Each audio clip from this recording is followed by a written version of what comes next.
A paz do Senhor, irmãos. Vamos estudar a Escola Bíblica Dominical?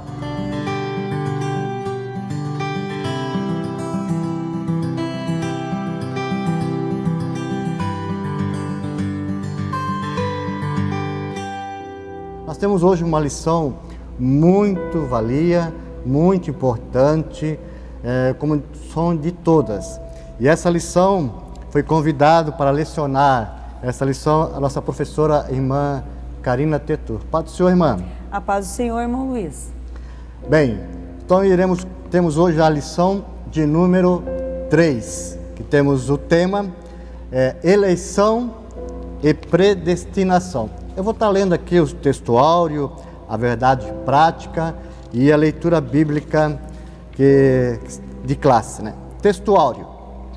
Como também nos elegeu nele antes da fundação do mundo, para que fôssemos santos e irrepreensíveis diante dele em amor, e nos predestinou para os filhos de adoção por Jesus Cristo, para si mesmo, segundo o beneplácito da sua vontade.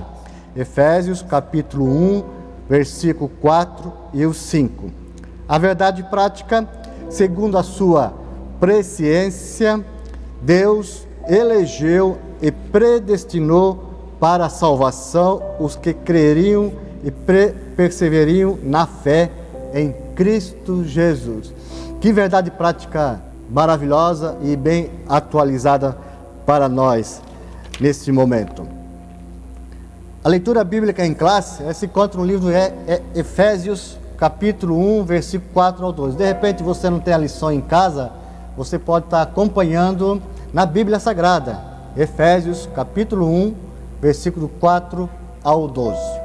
O 4, como também nos elegeu nele antes da fundação do mundo, para sermos santos e irrepreensíveis diante dele em amor, e nos predestinou para filhos de adoção por Jesus Cristo, para si mesmo, segundo o beneplácito da sua vontade.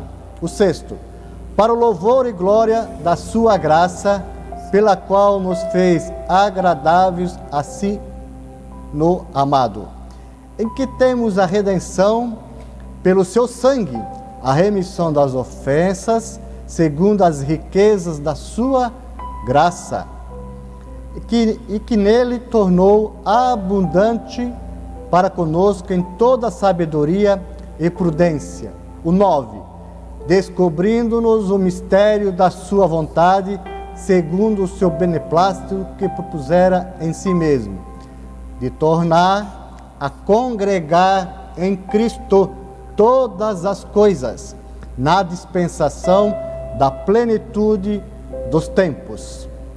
Na dispensação da plenitude dos tempos, tanto os que estão no céu, como os que estão na terra. Nele digo, em que também fomos feitos herança, havendo sido predestinado conforme o propósito daquele que faz todas as coisas, segundo o conselho da sua vontade. E o 12, com o fim de sermos para o louvor da sua glória, nós, o que o primeiro esperamos em Cristo. Está aí, amados irmãos, uma leitura maravilhosa, onde o apóstolo Paulo escreveu e destinou essa carta a Éfesos. Antes de passar para a nossa professora, eu quero aqui comentar aos irmãos que a doutrina da eleição em Cristo, ela é gloriosa, ela é maravilhosa. Nele fomos eleitos para a salvação e predestinados a desfrutar das mais ricas bênçãos espirituais para você, meu irmão, para nós que servimos a Cristo. Professora, irmã Karina, que coisa maravilhosa. Nós fomos com uma chamada eleito para servir o Senhor. Amém. É glorioso, irmão Luiz, e essa lição, não apenas a 3, irmãos, mas toda a lição desse trimestre, ela nos trará doutrinas que são indispensáveis, imprescindíveis, para que conheçamos Jesus, para que amadureçamos na fé e para que estejamos firmes. porque a promessa do Senhor, ela não falhará e ela não tardará. E nós precisamos estar preparados para recebê-lo, para estar com Ele nos ares e para morarmos nas mansões celestiais.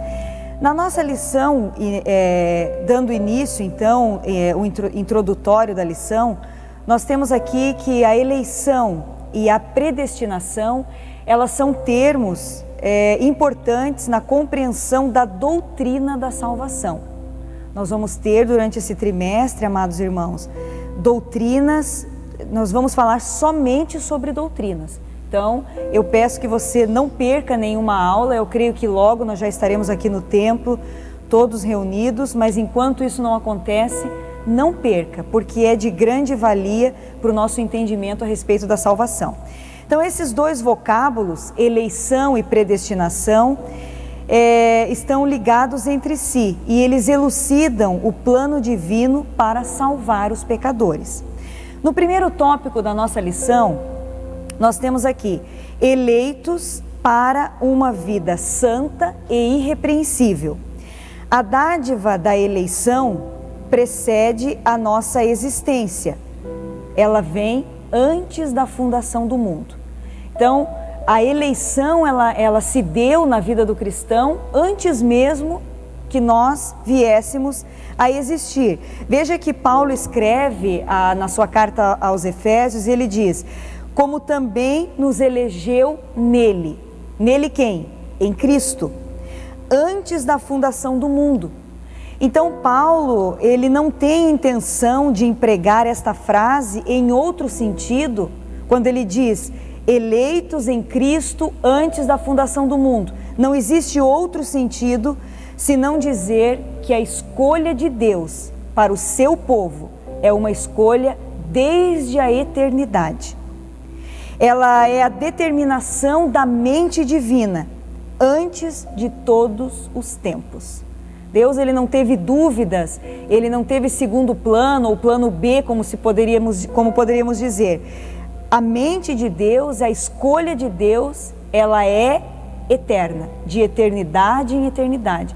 Deus não nos escolheu no passado, não passa a nos escolher no presente ou nos escolherá no futuro.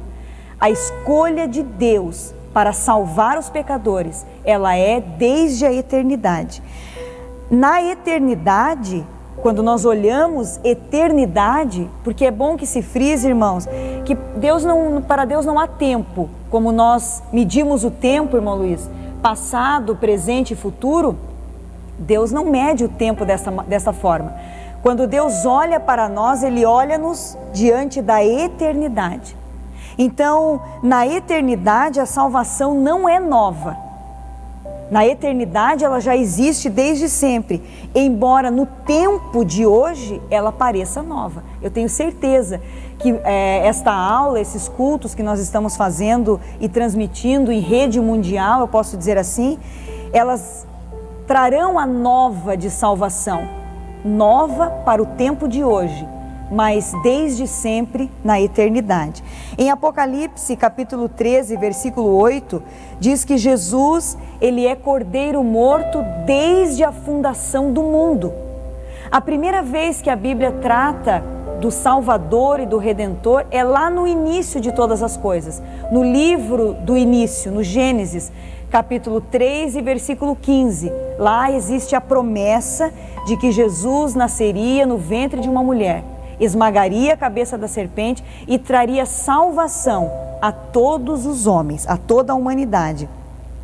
E na primeira carta de Pedro, capítulo 1 e versículo 20, está escrito, o qual, referindo-se a Jesus, na verdade em outro tempo foi conhecido, ainda antes da fundação do mundo, mas manifestado nesses últimos tempos, por amor de nós. Jesus se manifestou, irmãos.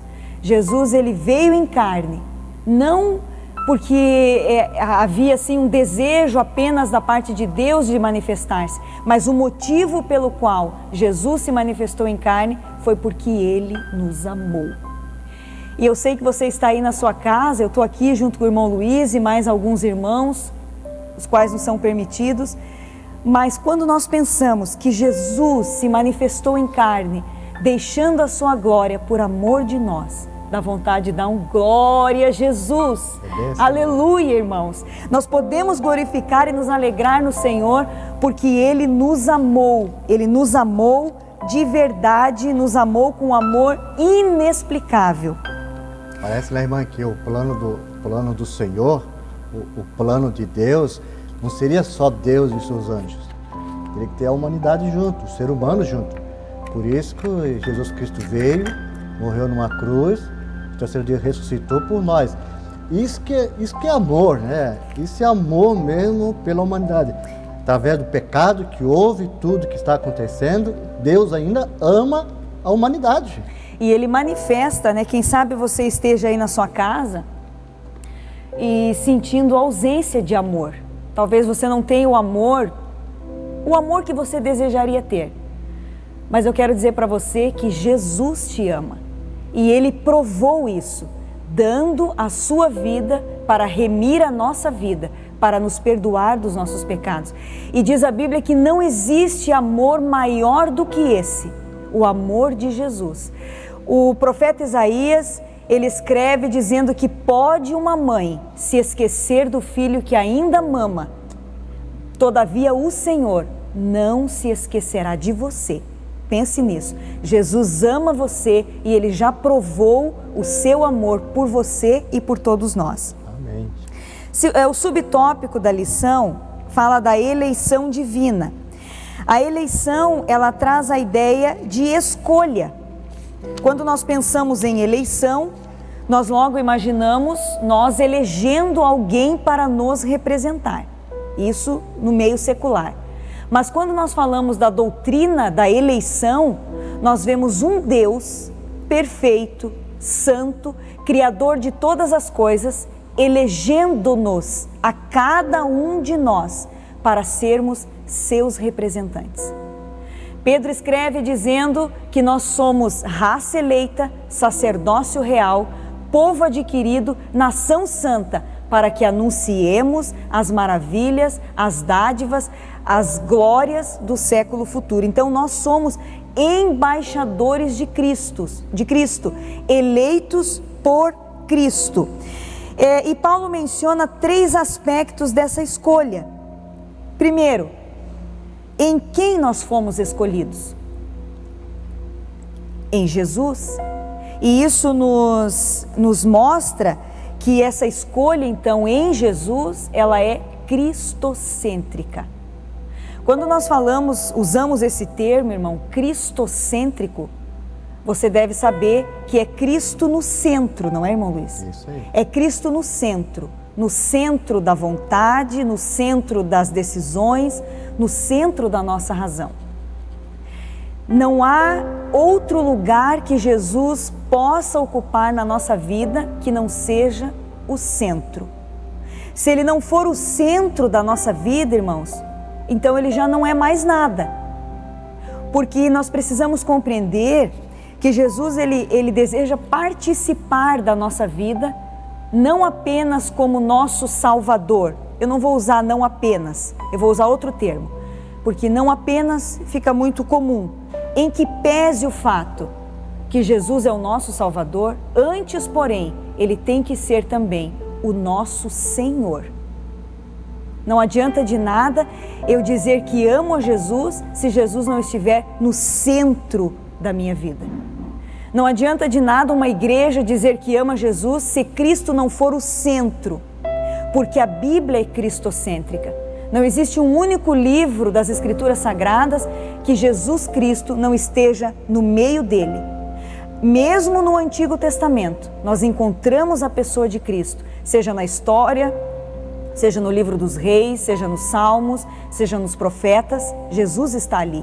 E todo o Antigo Testamento, de modo cristocêntrico, aponta para Jesus como Senhor e Salvador das nossas vidas. Então, nós fomos escolhidos em Cristo. Logo, a nossa escolha, ela foi cristocêntrica. Segundo, em que tempo se deu essa escolha? Bem, como é dito, já foi dito, Ele nos elegeu em Cristo antes da fundação do mundo. Antes que todas essas coisas pudessem acontecer, O Senhor já sabia de tudo pela sua presciência e Ele nos elegeu antes de todas essas coisas. E qual foi a finalidade então? Para que fôssemos santos e irrepreensíveis. Na última escola em que nós estivemos aqui, foi na última lição do trimestre passado, nós falamos a respeito do homem perfeito. E nós falamos a respeito dos capítulos 5 até o 7 de Mateus.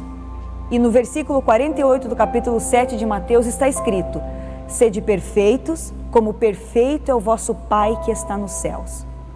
E por todos esses 3 capítulos nós palmilhamos com Cristo quais são as atitudes, as ações, as palavras, os pensamentos com os quais devemos nos mover no nosso dia a dia, para lá no final de tudo podermos ser perfeitos, como perfeito é o nosso Pai que está no céu.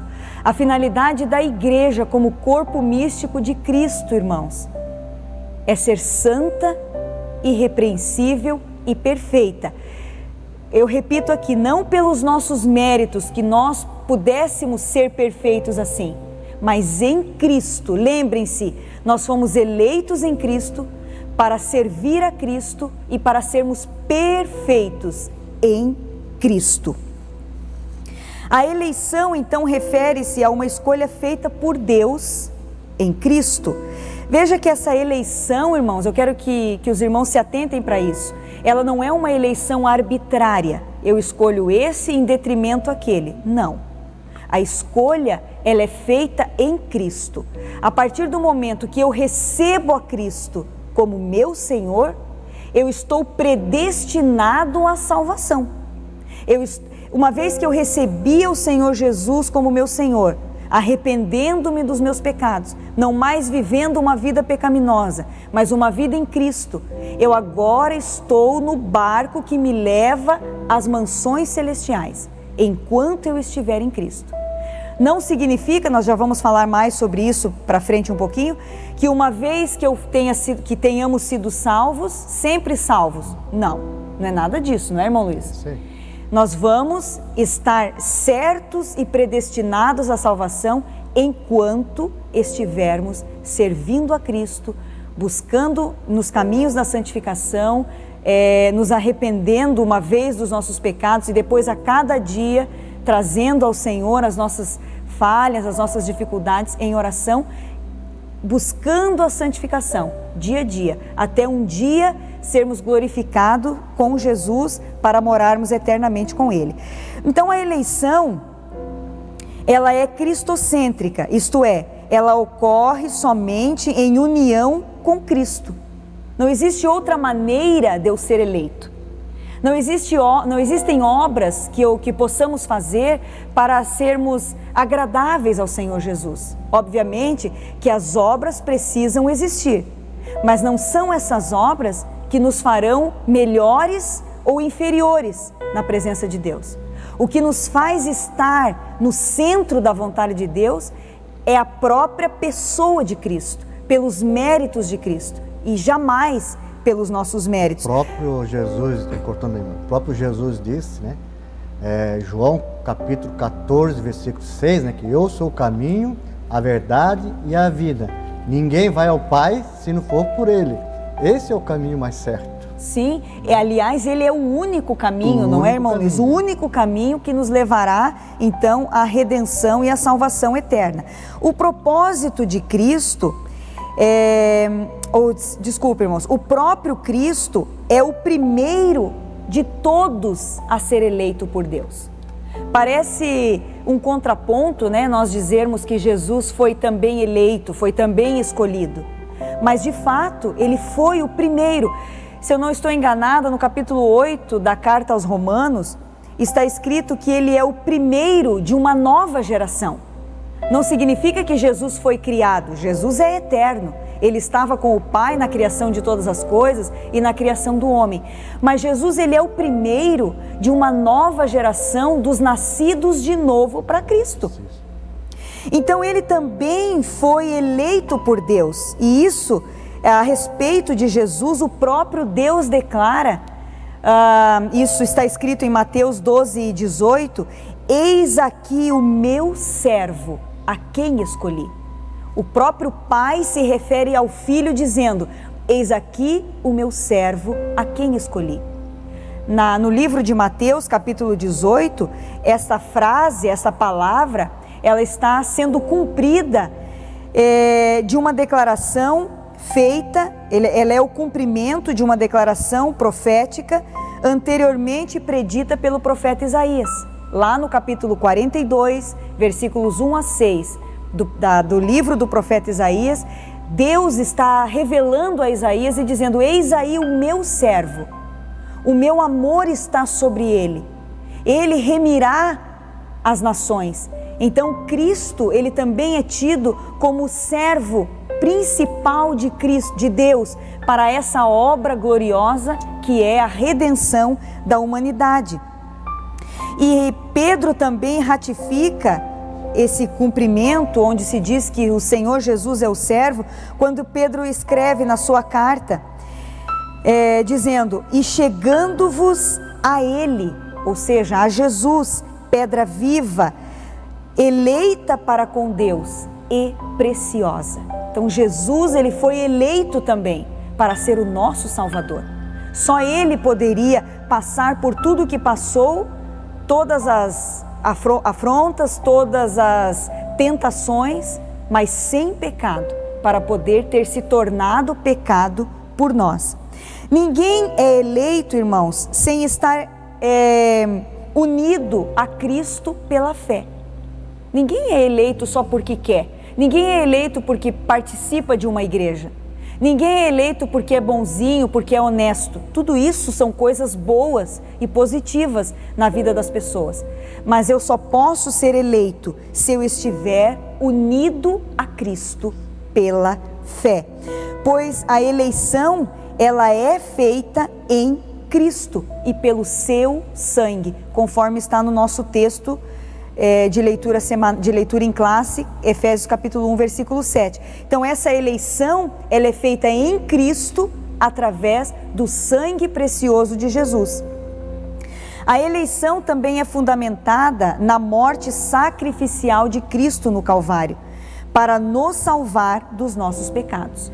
Atos capítulo 20, o versículo 28, diz que Cristo resgatou a igreja com o seu próprio sangue.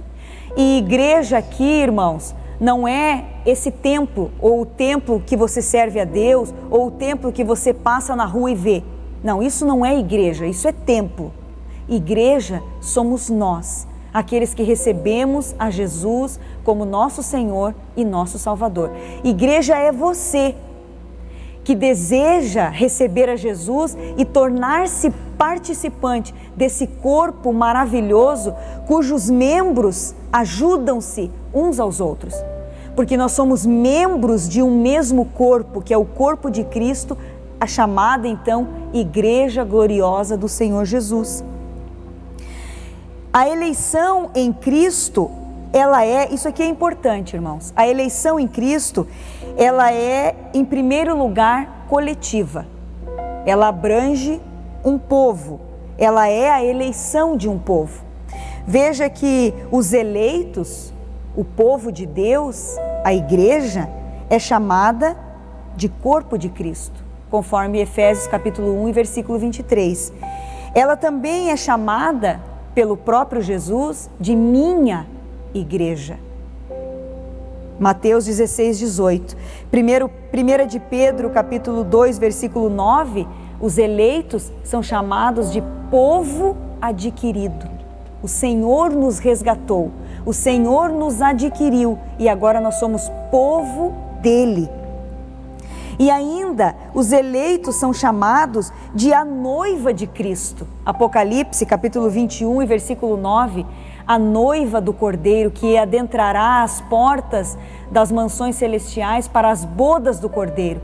Essa igreja, esse corpo que somos eu e você, nós somos a noiva do Cordeiro. Portanto, essa eleição, ela é coletiva, mas é importante destacar, irmãos, que ela também abrange o ser humano como indivíduo. Porque se nós somos um corpo, irmão Luiz, eu não posso estar ferida sem que uma outra parte do corpo sinta. Não é assim que acontece com o nosso corpo? Se eu ferir uma unha, logo o corpo todo vai sentir a dor daquele ferimento. Então, como indivíduos, a eleição é coletiva, é de um povo, mas esse povo precisa ter consciência que nós formamos o corpo, cada um como um membro. E se um membro se fere, todo o corpo precisa sentir. E se um membro está feliz, todo o corpo precisa se alegrar. E cada membro tem que se considerar uma engrenagem. E quando uma engrenagem falha, todo o procedimento ou todo o mecanismo fica comprometido. Por isso, irmãos, é muito importante que nós busquemos a santificação, que nós busquemos o conhecimento de Deus, o amadurecimento espiritual, porque nós somos engrenagem. E se nós falharmos, todo o sistema ficará comprometido. Nós temos responsabilidade como povo de Deus, como igreja do Deus vivo, como a noiva do Cordeiro. Eu não posso dar com os ombros e pensar que a responsabilidade é desse ou daquele. A responsabilidade é minha, a responsabilidade é tua, porque nós somos o corpo de Cristo. Somos responsáveis uns pelos outros. E Paulo chega a dizer assim: pode o pé dizer não tenho serventia para nada? Pode a mão dizer não sirvo para nada? Ora, quem que quer ficar sem uma parte do seu corpo? Ninguém deseja perder nenhuma parte do corpo. Como igreja, nós temos que pensar assim também, irmãos. Não podemos nos permitir a perdermos nem uma unha, nem um fio de cabelo desse corpo, porque nós fomos comprados, lavados e remidos por bom preço e precisamos glorificar a Jesus no nosso corpo como indivíduos para que o corpo de Cristo cresça maduro, militante, avançando na presença do Senhor Jesus e em santificação. Muito bem, no subtópico 2 da lição, nós temos ali as condições para a eleição.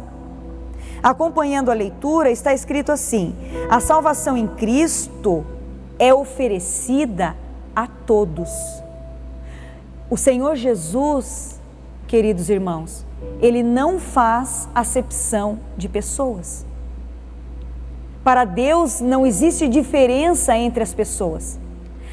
Diz a Bíblia que o Senhor Jesus não quer que ninguém se perca.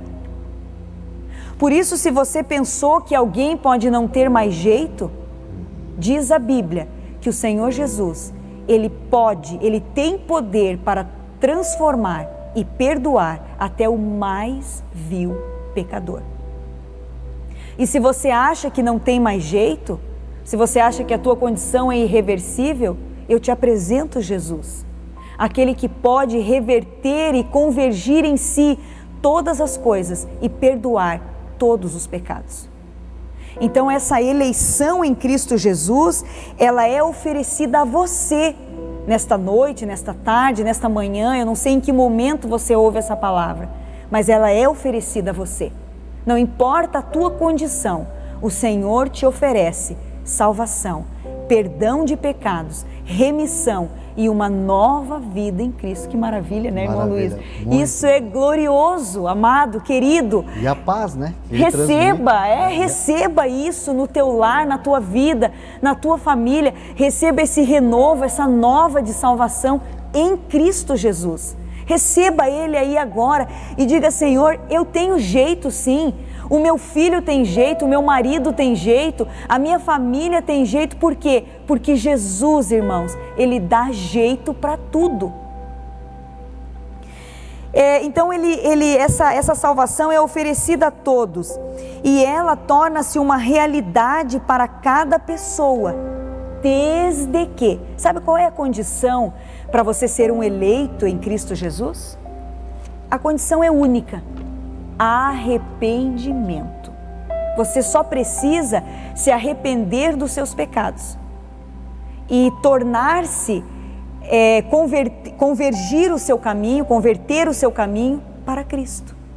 Porque nós sabemos que temos pecado, mesmo aqueles que já aceitaram a Jesus, mesmo aqueles que procuram viver uma vida de santificação, eles estão sujeitos ao pecado. É verdade que não estamos mais sob domínio do pecado, mas estamos sujeitos ao pecado porque somos carne, somos fracos. Mas sabemos, diz o apóstolo João, filhinhos, não pequem, não pequem. Mas se acontecer de vocês escorregando, pecarem, não se afastem de Deus, não fiquem com vergonha de Deus, apenas arrependam-se, não pequem mais, e o Senhor Jesus, de bom grado, de todo o coração, os atenderá, os perdoará e de novo os colocará assentados nas regiões celestiais em Cristo Jesus. Esse meio não é meritório. O fato de sermos eleitos e de nos arrependermos dos nossos pecados não é mérito algum. Todo mérito é de Cristo. Todo o poder emana de Cristo. Toda a vontade de perdoar e todo o sacrifício foi feito por Cristo. A nós é dado a condição de recebermos esse poder salvador, esse poder salvífico, essa misericórdia que vem não nos imputando ainda o nosso pecado, mas removendo o pecado e nos imputando o direito de sermos chamados filhos de Deus. Fomos eleitos por iniciativa divina, por causa da graciosa obra de Cristo. Por isso está escrito que a salvação, ela não vem de nós, ela é dom de Deus, não vem das nossas obras, para que ninguém se glorie. A vida santa e irrepreensível, a finalidade específica é de que sejamos santos e irrepreensíveis diante de Cristo, separados do pecado. Essa palavra irrepreensível expressa algo que não tem defeito, que não tem culpa. Irmãos, quem poderia tirar-nos a culpa se somos pecadores e culpados pelos pecados que cometemos? A Bíblia diz que o único modo que existe de remover pecados é com sangue. Então a nossa condenação, ela estava certa. Nós teríamos que morrer por causa dos nossos pecados. Mas Cristo, quando estava andando nas barrancas do Jordão, João Batista, que foi o precursor de Jesus e que pregava o arrependimento, quando Jesus andava por aquelas barrancas, João levantou seus olhos e disse: eis o Cordeiro de Deus que tira o pecado do mundo. Então nós estávamos condenados nos nossos pecados, mas Jesus nos tornou, pelo seu sacrifício, inculpáveis e irrepreensíveis pelos méritos de Cristo, pelo seu sangue, em amor. Amado irmão, não temas arrepender-se e servir a Cristo. Não temas. Não deixe o inimigo colocar dúvidas na tua mente. Repreenda-o. Use as armas da nossa milícia, que não são carnais, mas são poderosas em Deus para a destruição de fortalezas. Peça para que o Espírito Santo leve o teu pensamento cativo à presença de Deus, para que tu não tenhas que sofrer as setas do inimigo, não podendo-as resistir, mas que você resista, porque o Senhor, Ele nos disse: resisti ao diabo e ele fugirá de você. Não temas receber a Cristo por teu Senhor, por teu Salvador, por teu Mestre durante toda a tua vida. Essa é a decisão, é a melhor coisa que um homem ou uma mulher pode fazer na sua vida, é receber a esse Jesus, tornando-se pelos méritos dele e pelo derramamento do seu sangue, inculpável e irrepreensível. Quanto mais próximo de Deus, né, irmã? Quanto mais próximo do Senhor Jesus, mais o pecado vai ficando distante. Sim. Se nós se afastarmos de Cristo, se nós se afastarmos de Deus, o pecado vai se aproximando de nós. Por isso que nós temos que vigiar muito, buscar as orientações de Deus, buscar na palavra do Senhor, santificar mesmo, buscar porque a Bíblia diz que Ele é santo. Se Ele é santo, nós temos que ser santo também para viver na eternidade com o Senhor. Hoje é o dia. Hoje é o dia de nós buscarmos cada vez mais o Senhor em santidade. Sim, e o autor, o apóstolo Paulo, na sua carta, ele enfatiza muito para que sejamos santos e irrepreensíveis diante dele. Isso, essa fraseologia de Paulo se refere tanto a perdão de pecados, como a santificação e a santidade. Os eleitos de Deus são conduzidos pelo Espírito Santo, através da palavra de Deus, em direção a essa santificação. Então, como é que eu vou poder... O salmista já fez essa pergunta, e ele faz a pergunta ao jovem, não é, irmão Luiz? Como purificará o jovem o seu coração? Como purificará um crente o seu coração?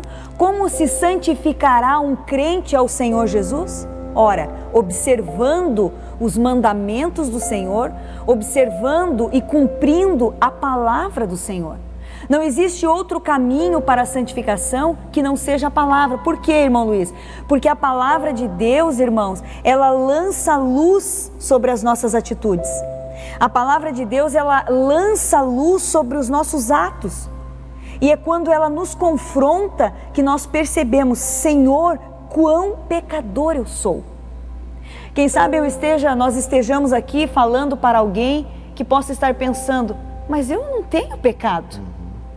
Eu trabalho honestamente, eu cuido da minha família, eu sou uma pessoa que cumpro com as minhas obrigações civis, morais, eu não tenho pecado. Mas quando você se debruçar sobre a palavra de Deus, quando você receber a esse Jesus como teu Salvador, a primeira coisa que vai acontecer é que a palavra de Deus vai lançar luz sobre você. E então você poderá perceber quão pecador é, porque todos os que estamos aqui e todos os crentes em todo o mundo, um dia tiveram esse privilégio de ser confrontado com a palavra de Deus e reconhecer-se pecador, necessitado de um Salvador, necessitado de um remidor. O cumprimento desse propósito não falhará. Deus nos elegeu em Cristo e isso é fato. Esse propósito de eleição, de predestinação para o céu de glória, isso não vai falhar. Está escrito que passará o céu e passará a terra, mas as palavras de Jesus, elas não passarão. Todas elas se cumprirão. Não cairá nem mesmo um pingo de i, sem que se cumpra cada palavra do Senhor Jesus. Cristo apresentará, isso é bonito também, irmãos, no capítulo 5, versículo 27 da carta aos Efésios, diz que Cristo apresentará a si mesmo e a igreja gloriosa, santa e irrepreensível. Quando nós adentrarmos as regiões celestiais como noiva do Cordeiro, Ele não vai apenas apresentar a igreja, Ele vai se apresentar com a igreja, como remidor, como o noivo, como aquele que se deu por amor à sua igreja, por amor ao seu povo escolhido, eleito e adquirido. O cumprimento, no entanto, desse propósito para o crente como indivíduo na igreja é condicional. É bom que isso fique claro, não é, irmão Luiz? Isso mesmo. Que o propósito da eleição, num âmbito geral, ele vai se cumprir. Agora, se eu vou estar lá no dia da redenção, no dia das bodas do Cordeiro, depende de mim. Depende do irmão Luiz, depende de cada um de nós que estamos aqui ouvindo estas palavras esta noite. O fato é que existe uma nave, uma embarcação, existe uma arca que está sendo conduzida para o céu. Para eu ir junto, eu preciso estar dentro dela. E essa arca, vamos dizer assim, ela é Jesus. Eu preciso estar em Cristo para que se cumpra em mim o propósito de Deus e eu possa viver com Ele possamos, todos nós, viver com Ele no céu. Cristo nos apresentará santos e irrepreensíveis diante dele, mas somente se continuarmos na nossa fé, na nossa busca pela santificação, pelo conhecimento de Deus, fundados e firmados na fé, não nos movendo da esperança que há no Evangelho, conforme Colossenses, capítulo 1, versículos 22 e 23. Bem, no nosso segundo tópico, nós temos aqui, predestinados para filhos de adoção. A palavra predestinar mostra que o destino dos eleitos foi feito na eternidade. Então, na presciência, no saber, na onisciência de Deus, Ele nos predestinou. Esse termo, no grego, ele é prorizo, que traduzido como predestinar, significa literalmente determinar antes. Então, de antemão, Deus já predestinou que todos aqueles que recebessem a Jesus como Salvador estariam com o seu passaporte, vamos dizer assim, garantido para o céu. Mas veja bem, é necessário que estejamos em Cristo.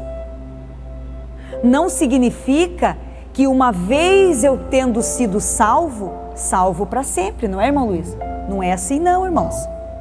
Não significa que porque o meu pai, a minha mãe, o meu parente ou o meu amado é crente, é cristão, que eu estou com o carimbo do passaporte garantido. Não, a salvação é individual. Deus disse certa feita a um de seus profetas, a Jeremias, se eu não me engano: todas as almas são minhas, e a alma que pecar, essa será condenada. Então não existe eu encontrar-me com Cristo e ser salvo hoje e amanhã sair, não, eu já estou salvo mesmo. Não. A predestinação é para os que estão em Cristo, inseridos no seu corpo, participantes da sua igreja. A igreja, então, podemos dizer assim, para que fique bem entendido para os irmãos, a igreja como corpo de Cristo. Também não estamos falando de denominação nem de templo, estamos falando de igreja, corpo de Cristo. Essa está predestinada ao céu. Se eu estiver inserida nesse corpo, se nós estivermos inseridos neste corpo, então estamos predestinados para o céu. Se tropeçarmos, se cairmos, se não quisermos participar disso, então não existe predestinação. Nós estamos predestinados se estivermos inseridos no corpo de Cristo. A eleição é a escolha feita por Deus em Cristo, de um povo para si mesmo. A predestinação abrange o que acontecerá a este povo escolhido por Deus. Na nossa declaração de fé, nós aprendemos que a predestinação dos salvos é precedida pelo conhecimento prévio de Deus, daqueles que diante do chamamento do Evangelho recebem a Cristo como seu Salvador pessoal e perseveram em Cristo até o fim. Está escrito: aquele que perseverar será salvo, aquele que perseverar até o fim será salvo. Então é necessário que perseveremos no Senhor Jesus, que nos santifiquemos no Senhor Jesus, que vivamos uma vida em Cristo Jesus. E então estaremos predestinados a essa tão gloriosa e tão grandiosa salvação. Filhos por adoção é o segundo subtópico. Paulo é o escritor do Novo Testamento que emprega o termo adoção. Agora veja que importante isso aqui, irmãos. Essa prática da adoção, ela não fazia parte do sistema legal judaico, mas era comum entre os romanos e perfeitamente conhecida entre os gregos. Assim, o apóstolo enfatiza que foi agradável a Deus inserir no plano da salvação a adoção dos eleitos como filhos, segundo o beneplácito da sua vontade, ou segundo a riqueza da sua vontade, ou segundo a ordem da sua vontade. Então, para o judeu, está escrito assim: o Senhor veio para o que era seu, mas os seus não o recebeu. Mas todos quantos o receberam, esses todos quantos o receberam, somos nós, que não somos judeus de nascimento, mas que fomos adotados por Cristo, mediante o seu sacrifício, o seu sangue e o seu eterno propósito. Então, o judeu não reconhecia a adoção de criança, legalmente falando, mas os gregos e os romanos reconheciam. E na adoção, a maioria sabe, quando se adota uma criança, aquela criança recebe o sobrenome daquele pai, ele é participante da herança daquele pai, ele é participante daquela família, como um filho legítimo. Dá para perceber, irmãos? Nós somos, em Cristo, nós fomos feitos filhos legítimos de Deus.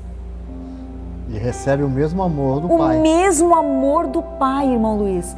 O mesmo amor que a nação santa de Deus, o povo de Israel, recebeu lá no início. Inclusive a mesma missão, porque a missão de Israel era levar as novas de salvação ao mundo. Quando eles recuaram, diz a palavra de Deus em Gálatas capítulo 4, versículo 4, quando chegou a plenitude dos tempos, o tempo da salvação dos gentios, está escrito: Deus enviou o seu Filho, Jesus, nascido de mulher e nascido sob a lei, para nos regenerar, para nos tirar do jugo da lei e nos colocar nas regiões celestes debaixo da graça de Cristo. Por isso está escrito: todos, porque todos sois filhos de Deus pela fé em Cristo Jesus, porque todos quantos fostes batizados em Cristo, já vos revestistes de Cristo. Irmãos, nós fomos revestidos de algo que a Bíblia chama de novo homem, de nova natureza. Paulo escreveu aos Coríntios dizendo: se alguém está em Cristo, se você está em Cristo, você está revestido do novo, que se renova para a vida eterna. E o próprio Paulo escreve Gálatas 3:26, que é o texto que eu estou lendo: já revestistes de Cristo. Nisso, irmãos, não há judeu, irmão Luiz, nem grego, não há escravo, nem livre, não há homem ou mulher. Em outras palavras, não há acepção de pessoas, porque todos vós sois um em Cristo Jesus. Todos nós, irmãos, somos um em Cristo. Por isso, nós não devemos dever nada a ninguém, a não ser uma coisa: o amor com que Cristo nos amou. E nós estamos vivendo um momento, uma situação pontual no mundo, em que o amor está sendo necessário para que se possa sobreviver. Estou falando dessa situação pontual. Mas de modo geral, irmãos, nós precisamos nos amar. Porque todos nós somos um em Cristo. Eu gosto do mandamento de Deus sintetizado. O Senhor, nós conhecemos, temos muita afinidade com os 10 mandamentos. Mas os 10 mandamentos, eles foram reduzidos ou sintetizados, melhor dizendo, em um. E esse mandamento é o amor. O amor primeiro por mim, ou seja, primeiro por Deus, depois por mim e depois pelo meu próximo. Porque se eu não me amar como corpo de Cristo, como salvo em Cristo, eu não posso amar o meu irmão. É algo que nós precisamos refletir, irmãos. Às vezes nós reclamamos: a igreja está esfriando no amor. Será que eu não esfriei primeiro para que esse amor viesse a se esfriar como um todo? É tempo de nos convergirmos para Cristo. É tempo de experimentarmos o amor de Jesus derramado em nossos corações. se eu não estou enganada, capítulo 8 da carta aos Romanos. Esse amor, ele foi derramado nos nossos corações por Jesus Cristo. Quando nós temos amor, o amor de Cristo transborda em nós, então nós podemos amar. As pessoas não estão podendo amar porque elas não estão conhecendo e vivendo o amor de Jesus. Estão vivendo muito mais na terra, né, irmão? Nas Sim. coisas materiais, nas coisas visíveis, né? Do que na palavra de Deus. Na palavra de Deus. Eu gosto muito daquele hino que diz assim: quem conhece Deus, a alma satisfaz. As pessoas estão insatisfeitas porque lhes falta conhecimento de Deus, porque lhes falta experimentar o amor de Deus. Irmãos, esse amor, ele não é seletivo, ele não está elitizado. Diz a Bíblia que ele está derramado. Experimente o amor de Jesus na sua vida. Experimente o amor do Senhor Jesus sendo derramado sobre a tua família. Ame a tua família, ame a tua igreja, ame os teus pais, ame o teu esposo, os teus filhos, ame o teu pastor, o teu ministério, ame a tua igreja, porque quando você ama a igreja, você está cumprindo o mandamento de Deus, porque eu amo a mim mesmo quando eu amo a igreja. E isso é necessário, pois Paulo escreveu que para Jesus não há nem sequer diferença entre homens e mulheres. É claro que isso não é no sentido biológico, mas é no sentido pessoa, ser humano. Deus não faz acepção. Por isso ele enviou a Jesus a todos. E diz a Bíblia que podemos considerar então a adoção de filhos como um privilégio. Nós não tínhamos direito a nada, irmãos. Que privilégio maravilhoso, irmão. Privilégio, irmão Luiz. As pessoas às vezes querem dizer a Deus: Senhor, me restitui, Senhor, me dá. Mas afinal de contas, o que nós tínhamos? O que éramos? Da onde viemos? O que tínhamos para oferecer ao nosso Senhor? O próprio rei Davi, na pujança do seu reino, ele disse: o que sou eu, Senhor? Ou o que é o meu povo? Para que tão maravilhosamente nos abençoe, porque tudo vem de ti e das tuas próprias mãos nós te damos. Quem é que pensa que pode dar algo a Deus? Tudo que nós damos a Deus, irmãos, não há nada, irmão Luiz, que possamos oferecer a Deus, que Deus já não tenha nos dado antes. Nem mesmo o amor que dizemos que amamos, Senhor, eu te amo, Jesus, eu te amo, e isso é lindo, essas declarações que fazemos ao Senhor. Mas não poderíamos amá-lo se Ele não nos tivesse amado primeiro, nos escolhido primeiro, planejado minuciosamente um plano antes mesmo de nós existirmos, para nos salvar, para nos ter perto dEle, para estar perto do Senhor. Então Deus criou o ser humano para estar em comunhão com Ele. E eu gosto de pensar, irmãos, que o Senhor Jesus, Ele podia fazer tudo sozinho. Como o irmão Luiz falou no começo, né? Com uma congregação de anjos, com um sopro, com uma movida de dedos, Deus podia fazer o que quisesse. Mas Ele quis compartilhar conosco. Isso aí já é um privilégio muito grande, né? O Deus Todo-Poderoso, o Criador dos céus e da terra, Ele desejou compartilhar com a humanidade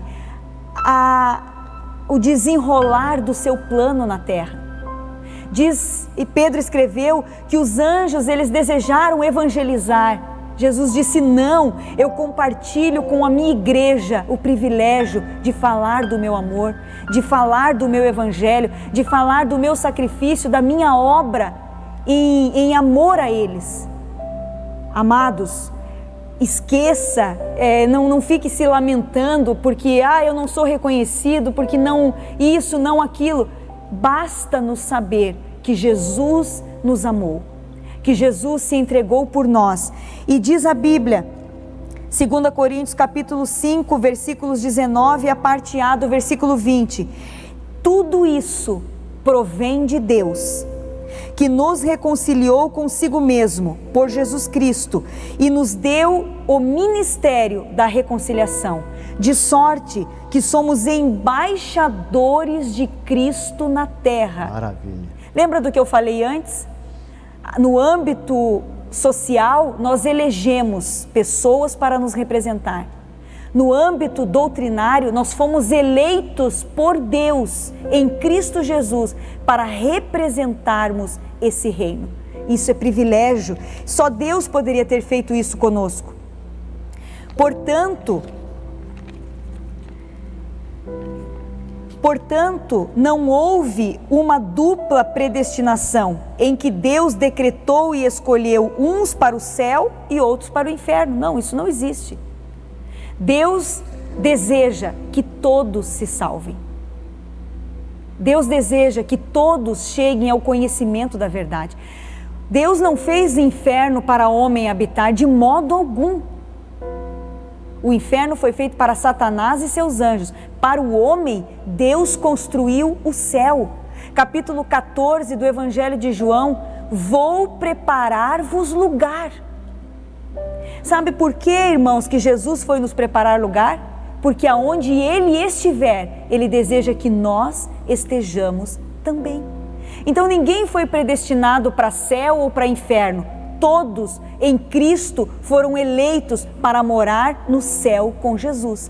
E isso não é privilégio de alguns, mas é privilégio de mulheres, de homens, na época de Paulo, de escravos, de livres, de judeus, de gregos, de brasileiros, de italianos, de franceses, seja qual for a nacionalidade. O Evangelho e a salvação, ela é estendida a toda a humanidade. Predestinação e amor. A Bíblia mostra que a redenção divina não foi uma medida de emergência. O homem pecou e agora? Não. Deus sabia que pecando o homem, ele precisaria de um Salvador. Então o Senhor planejou tudo antes de nós existirmos. Ao contrário, então não foi uma medida de emergência, ao contrário, era o plano imutável do amor de Deus desde sempre. O amor de Deus. Foi por amor que Ele nos elegeu e nos predestinou em Cristo. Deus te ama. Deus me ama, Deus nos ama. E a prova disso, irmãos, é que Ele deu o seu Filho. João 3:16, porque Deus amou o mundo de uma maneira tão sublime, tão esplêndida, tão inexplicável, que deu o seu único Filho, para que todo aquele que crer no Filho Jesus não pereça, não seja condenado, mas tenha a vida eterna. Por amor Ele se entregou. Por amor Jesus se entregou. Por amor Jesus se fez pecado e maldição, para que nós tivéssemos uma nova vida em Cristo. Somos eleitos por Deus em Cristo.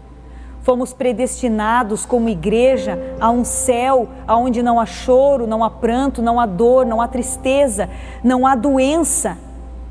Mas tudo isso, amados, é em Cristo, por Cristo. E tão somente por Cristo. Paulo, ele escreve em Atos dos Apóstolos dizendo, Lucas escreve, mas é Paulo quem diz, porque nele vivemos, nos movemos e existimos. Cristo precisa ser o centro da nossa vida, o centro da vida no teu lar, o centro da vida nos teus estudos, o centro da vida no teu trabalho, o centro da vida na igreja onde você o serve. Que Jesus seja o centro na nossa vida. Amém, irmão Luiz? Amém. Graças a Deus. A conclusão fica com o irmão. Glória a Deus. Aleluia, Maravilha. Jesus. Quer ter paz na tua vida? Quer ter paz no teu lar? Quer ter paz na tua família? Busque. Aleluia. Busque o Senhor. O Senhor tem a paz para nós. Porque você foi eleito, nós fomos eleitos para ter essa paz em Cristo Jesus, como nós ouvimos até agora pela irmã. Eu quero concluir aqui dizendo: Cristo morreu por todos e por cada um dos pecadores, desde a eternidade, segundo a sua presciência em Cristo. Deus elegeu e predestinou os que creriam e preservariam na fé, a viver em santidade, receber a filiação divina e a desfrutar de todas, olha só que a conclusão de todas as bênçãos espirituais divinamente estipuladas. Amado, nós temos um privilégio muito grande. Eu e você, que fomos eleitos, e ter as ricas bênçãos do Pai Celestiais. Nós queremos aqui, eu vou orar, para nós encerrarmos aqui nessa aula, que foi tão maravilhosa. E como a irmã comentou, Deus te ama. Deus te ama, viu? Você pode estar passando uma necessidade, um problema, talvez desse que está acontecendo, né? Neste mundo, tantas notícias, umas falsas, fakes, e a gente não sabe em quem confiar. Nós que servimos a Deus, irmãos, nós temos sim confiar em Cristo Jesus. Aleluia. Porque nós temos uma saída. Nós temos o Pai Celestial que cuida por nós. E eu e você, nós temos que fazer o seguinte, amados, é vigiar. Vigie. É a hora, o momento, eu sempre digo, a hora, o momento é agora, de buscarmos a santidade de Deus mais ainda. Se você busca, busque mais. Se você pode, busque mais o Senhor. Aleluia. E Deus dará a paz, a alegria, o regozijo. Nessa pandemia toda, tem uma saída. A tua saída é Deus. Amém. Vamos orar. E eu já quero falar aqui aos irmãos que a próxima lição é a lição de número 4, tá, irmãos? A iluminação espiritual do crente. Uma maravilhosa aula também. Vamos orar? Você que está em casa, que deseja a oração, ore junto comigo. Pai Celestial, Pai amado, em nome de Jesus Cristo, teu Filho querido, Senhor. Queremos, Senhor, te agradecer por este momento tão maravilhoso que o Senhor nos concedeu, de estarmos falando, Senhor, a tua palavra, Senhor. Te agradeço pela tua serva que ministrou nessa aula, Senhor. Te agradeço, Senhor, por todos os professores que o Senhor nos deu, Senhor, de estar juntamente conosco, Pai. A tua igreja, os teus servos, os teus filhos que participaram, Senhor, nesse momento, Senhor. Que as tuas ricas bênçãos, Pai, possam estar estendidas sobre cada lar, sobre cada família, Senhor. Se há pessoas em nosso meio, Senhor, que precisam de um milagre, que precisam das tuas ricas bênçãos, Senhor, nós oramos intercedendo, Senhor, ao favor, Senhor. Pai Celestial, que o Senhor tem poder para repreender toda a enfermidade, repreender todas as astúcias malignas, Senhor. Pai querido, Pai amado, em nome de Jesus, que nos elegesse, Senhor, para te adorar, para bendizer o teu santo nome, para te glorificar e exaltar, Senhor, porque tu é a nossa fortaleza, tu é a nossa raiz, tu é a nossa alicerce, tu é a nossa pedra, Senhor. Abençoa poderosamente em Cristo Jesus. Amém. Amém. Deus abençoe em nome de Jesus.